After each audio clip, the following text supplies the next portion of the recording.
На третю добу гасіння нафтового терміналу в Кефе полум'я значно посилилося. Моніторингові ресурси фіксують перетворення кількох осередків пожежі в одне велетенське багаття. Зранку в одній з проб поблизу нафтобази виявили перевищення діоксиду сірки, повідомила окупаційна керівниця міжрегіонального управління Роспотребнадзору у Криму Наталія Пеньковська. Уже за пару годин окупаційна влада Кефе заперечила, заявивши, що концентрація шкідливих речовин і радіаційний фон у межах норми.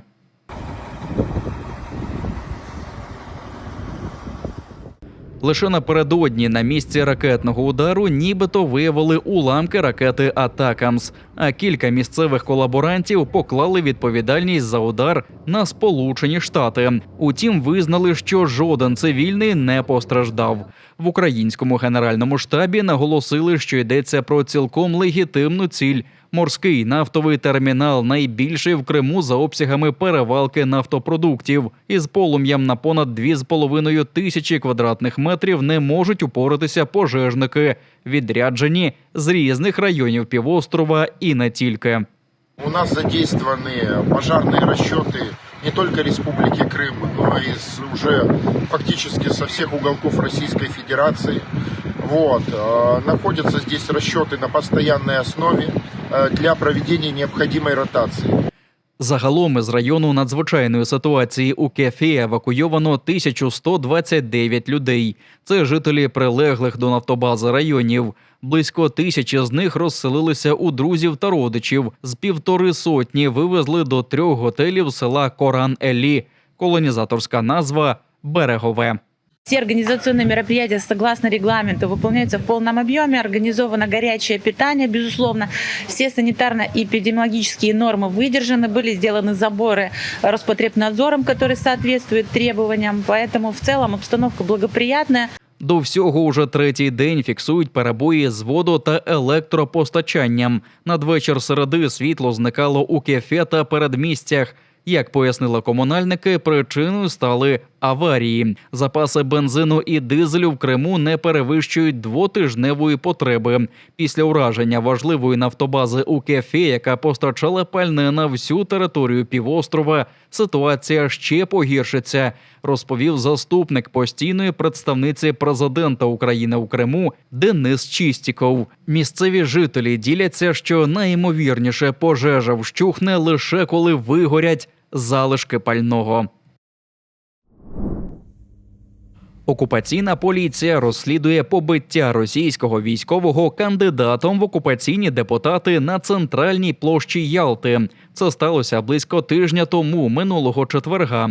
40-річний російський окупант Віталій повернувся з війни та обурився, що 2 його сусіди паркують автівки біля будинку і нібито перешкоджають пішоходам. Авто належить родині Сторожук. Молодший 30-річний Іван Сторожук балотувався у депутати окупаційної ради Ялти від російської партії «Нові люди», а в Ялті мешкає з 2022 року і володіє компанією «Гарант Груп». Його батько 2016 року також висувався в депутати, але невдало. В рукопашну сімейка була успішнішою. Обурений через побутові незручності Віталій побачився з Іваном на центральній площі Ялти і запитав, чому той паркується просто під під'їздом. Іван знайшов міцний аргумент. Збив окупанта з ніг, а потім заходився роздавати копняки. До справи долучився і батько Сторожук-старший. Врешті-решт окупант Віталій з проломаним черепом у шпиталі,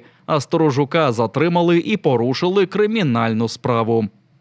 Прокуратура Крыма контролирует ход расследования уголовного дела, возбужденного по факту причинения телесных повреждений жителю города Ялты, участнику специальной военной операции. Іншому російському військовому пощастило менше. Окупанта Георгія Чорного, відзначеного медаллю за хоробрість, до смерті забила група невідомих. Це сталося наприкінці вересня у Гагаринському парку Акмєсджита. 35-річний окупант, який дивом вижив у спробах окупувати Україну, фактично знайшов свій фінал біля скульптури «Три грації». Через тиждень він помер у реанімації, не приходячи до тями. Особи нападників встановити не вдалося. Реєстр електронних повісток для незаконного призову до російського війська в Криму запрацює 1 листопада. Про це заявив окупаційний військовий комісар Криму Євгеній Машуков. Він заявив, що осінній призов триватиме до 31 грудня, а за планом від штабу російського військового округу необхідно мобілізувати близько 2000 кримчан. Повестки военного комиссариата вручаются гражданам сотрудниками военного комиссариата, а также сотрудниками военно-учетных столов, организаций и учреждений. В соответствии с указом президента реестр электронных повесток, так называемый единый реестр воинскому учету, спланирован к запуску 1 ноября.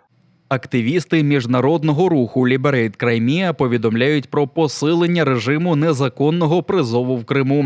Посилаючись на власні джерела з окупаційних військкоматів, заявляють, що міським і районним незаконним комісаріатам у взаємодії з окупаційною поліцією надали вказівку щодо виявлення таких собі ухилянтів та заведення на них кримінальних справ, щоб потім нібито умовити підписати контракт з російською армією. Примусова мобілізація мирного населення на окупованих територіях заборонена Женевською конвенцією, однак залишається системною практикою Москви. У представництві президента України в Криму закликають повідомляти про факти примусового призову на півострові, а детальна інструкція щодо уникнення служби в окупаційному війську досяжна за QR-кодом на вашому екрані.